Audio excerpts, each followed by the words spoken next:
Given that QAnon is a relatively new organization, its origins remain murky and largely unknown. However, many believe that this far-right group of conspiracy theorists can be traced back to an online forum, 4chan, where sometime around 2017, a mysterious figure known as Q began publishing bizarre posts that claimed the existence of a shadowy state controlling the United States. There were also posts that were incredibly inflammatory, making descriptive allegations about specific people. For instance, there was Pizzagate, a theory that claimed former United States Secretary of State Hillary Clinton was running an international child sex ring out of a pizzeria in Washington, D.C., which is ridiculous. Why out of a pizzeria? Like, that seems like you could find somewhere that's not as busy, you know what I mean? Yeah, why not just go straight for the unmarked white van? Yeah. If you're going to do that, just why a pizza shop? At least you're mobile then.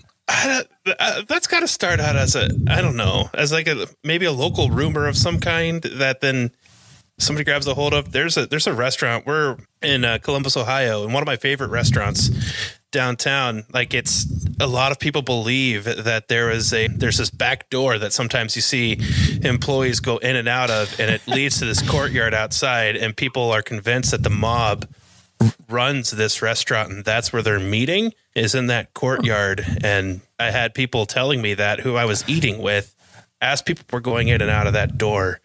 And I'm like, are you sure? Because I mean, I've seen everybody who's come in and out of that There are idiots that work here. They wouldn't let them work here. Is this like the whole idea of shadow organizations?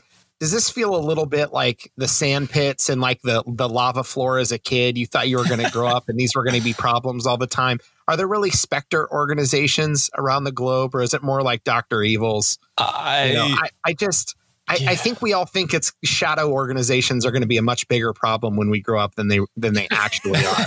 I think there's just wealthy people who like power and they just kind of want to keep the power and money that they have. I think it's much simpler than that. Yeah. Shadow organizations and quicksand are the one and the two same biggest disappointments in adulthood. Yeah. Man, isn't it true? Yeah, I think you're right, honestly, because I always lean on the side of people are dumber than you expect them to be usually, like to play it safe. You know what I mean? Like you think of the most average, like smart person, like the most average intelligence, there's like half the population that's dumber than them. So it's playing the numbers and to have everything line up in this shadowy state that's run perfectly and executed without a flaw. It just seems a little bit too it's out of the realm of possibility, man. I believe. Yeah. The bottom just dropped out of my self-esteem now. All right. Yeah, I think we can err on the side of idiocracy. I think that film was very enlightening, so we can go that route. Perfect. There we go. Yeah. This idea may seem preposterous, but it was quickly spread across the internet thanks to other high-profile far-right figures like political commentator Mike Chernovich and radio show host Alex Jones, both of whom brought it to the attention of their thousands of followers.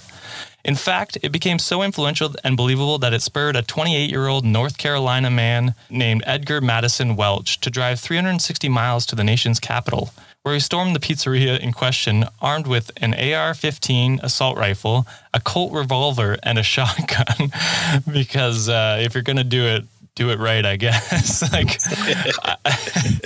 Yeah. Now, for anyone listening outside the U.S., that sounds like a lot of guns, but that's kind of par for the course for a lot of America. So those could have just as easily been on a park bench near where he ended up, and he just grabbed them to use them. So that's true. I wouldn't necessarily read into that one too much. He went to the local Walmart right beside it, picked them up, and then went next door. Yeah, that's also very likely. Yeah. And did you say Colt, C-O-L-T revolver, or Colt, C-U-L-T revolver? Double entendre. Colt.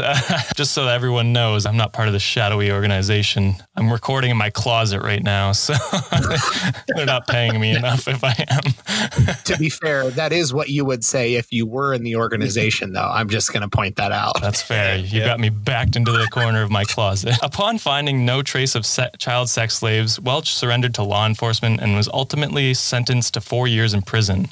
So you kind of feel bad for the guy. Like he was on a quote unquote noble quest in his mind, which if there was pedophilia, he was doing the right thing. But, you know, maybe do some recon first before you run in there with guns ablazing.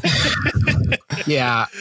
I mean, I don't even know that place had a basement. And frankly, it's hard to run any kind of organization out of a pizza shop. They're too small. I think, seriously, though, it's easy to see how if somebody is convinced that they're doing a noble thing, that it would feel worthwhile to at least go investigate. Yeah. And I empathize because I think it's much easier with 24-hour news networks and social media. It's much easier to be convinced of things when you're looking for things that validate what you want to be true. And I think it's much easier to feel to not realize you're being radicalized and feel emboldened to go do what you feel is right.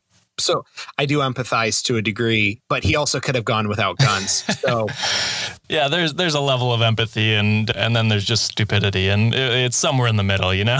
Like, I don't know, man. I mean, realistically, you've got $8 an hour like workers at the pizza shop. He probably could have just walked behind the counter, took a look around, and then left. No one's going to say anything. It's not worth putting up a fight. So, he could have just taken a look around and then left. They were like, oh, it's the meth addict again. He's coming back. Yeah, you're exactly right. It definitely could have been handled better, so you feel a little bad, but it's definitely not the smartest move. Please don't do that.